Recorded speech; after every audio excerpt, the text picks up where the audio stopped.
What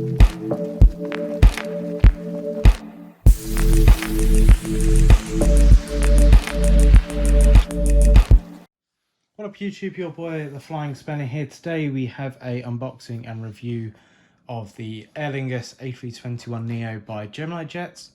So I've already got one of these models and this is my second, but I had to get it purely because Aer Lingus is starting the new transatlantic routes from Manchester.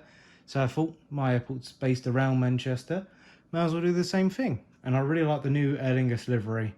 Well, it's not really new anymore, it's been out for a while, but I do really like it. It's really sleek, modern, and just generally looks good. So cracking on with the unboxing. We have standard Gemini box, so dark navy and kind of what they've always had, generically standard kind of box with a flap. So we've got the Gemini logo, picture of the plane, A321 Neo Airbus titles, so they were the wrong way around, and the Aer Lingus logo with the shamrock. So it's 1:400 scale, and they've kind of done this in the dark green that you see on the model. So then the sides, nothing new, standard on the back as you can expect, all your little bits and bobs.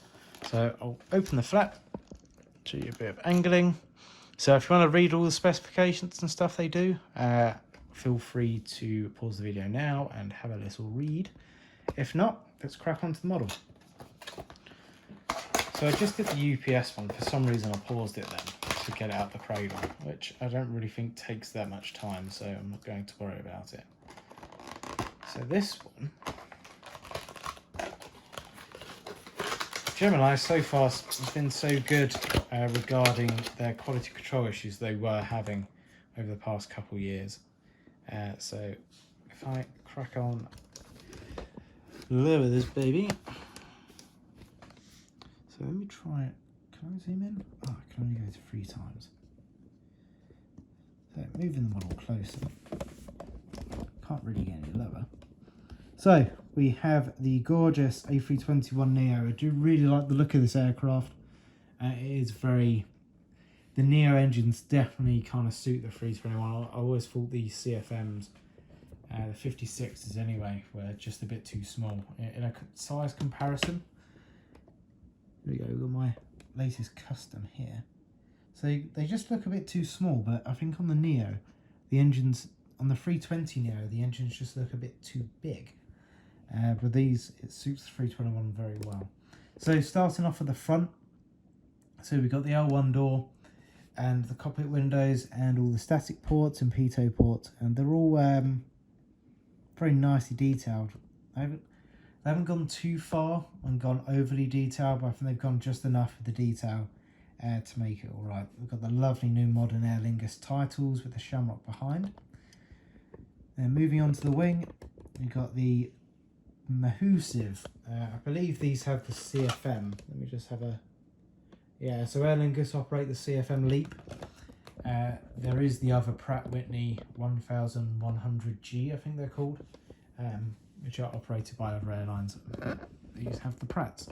So the wing, very nice. You can see they've done some of the engine warnings and whatnot, and the airflow generators. I think that's what they're called. I can't think what else they'd be called. Over the top of the cowls. So very nicely detailed there. Onto the wing. Very detailed. Again, I'm going to say very detailed a lot in this one. Someone start a timer, they're more than welcome. So, got the gorgeous dark green winglets, or sharklets in Airbus world. And I believe they've got a Wi-Fi dome. I think that's what it is at the back. It's either Wi-Fi or SATCOM, I can't quite remember. The registration, which is Echo India Lima Romeo Alpha. Then onto the back, we got the lovely modern tail, which Aer Lingus has adopted. A lot of airlines are now doing it having their liveries this way. It's cheaper to have the aircraft white, because white paint's the cheapest. But also it does make it look very modern. So on the other side, only new additions are the cargo doors, which are there and which are sufficiently detailed. So if I zoom out as such, flip the aircraft over. On the underbelly, so we'll see when I unbox the Jet 2 321neo, the difference between the quality and the difference between the amount of detail each manufacturer goes in.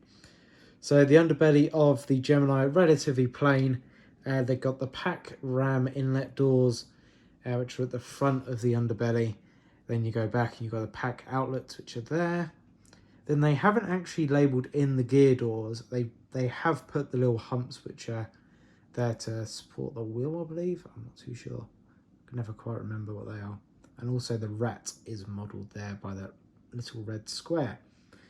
Then underneath, kind of gone to little lengths on the engines for the detail. They haven't done any latches or anything like that. But I suppose it is good for what it is. So that pretty much sums up this video. These kind of unboxings are short but sweet, in my opinion. I'm quite enjoying doing them. So thank you very much for watching the video. I hope you've enjoyed it. And yeah, hit another link for another model unboxing.